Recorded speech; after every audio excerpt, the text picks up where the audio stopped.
Alright, this is just a little tidbit video on the month of November. November, typically when looking at our back testing results, has shown horrible profits for the month. It's one of the only months that we get where we don't really have very many opportunities. We tried breaking it down by the week and breaking it down by the time of day. Your best opportunities were in the first couple of weeks, and last year it really wasn't as profitable as it was this year, simply because in the first 2 weeks of the year we had the elections this year, and so that made for a lot of anticipation before the election and after election. So the first couple of weeks the markets were very active. Thus when we get a lot of volume in the markets, we get a lot of trades. And as you can see here, when I set the settings to generate me a report for the 1st of November through the 11th, you can see the profits on one contract are $1,600. That's after commissions.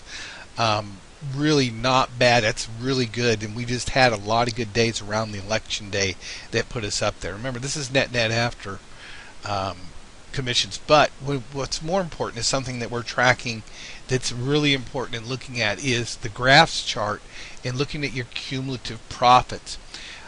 In the first couple of days, like third day of November, actually it's a Wednesday here, you can see profits were up $1,200.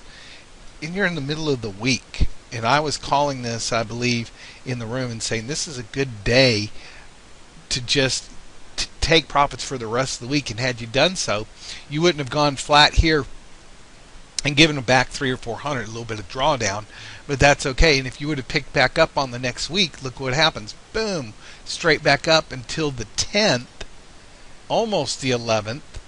And on the 11th you probably would have been right about in here.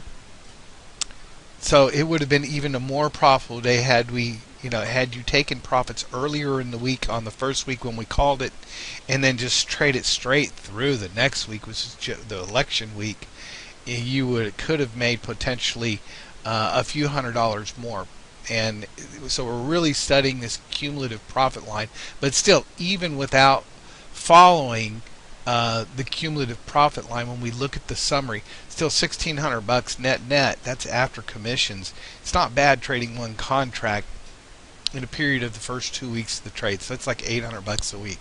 Not bad at all. If you're trading 4 contracts at $800, instead of $800 a week, that would be 8 times 4, which would be $3,200. That wouldn't be some small change. Even if you were just trading 2 contracts, that would be $1,600 a week.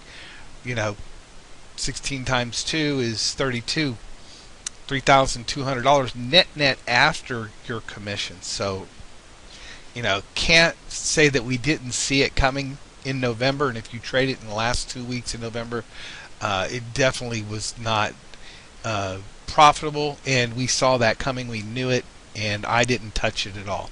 Alright, so everyone have a great day. That's a little tidbit news of how we look at the markets when we look to trade. Even though we may be open in the room, we're not necessarily showing or anticipating a favorable trading day. Everyone have a great day. We'll see everybody tomorrow. Bye-bye.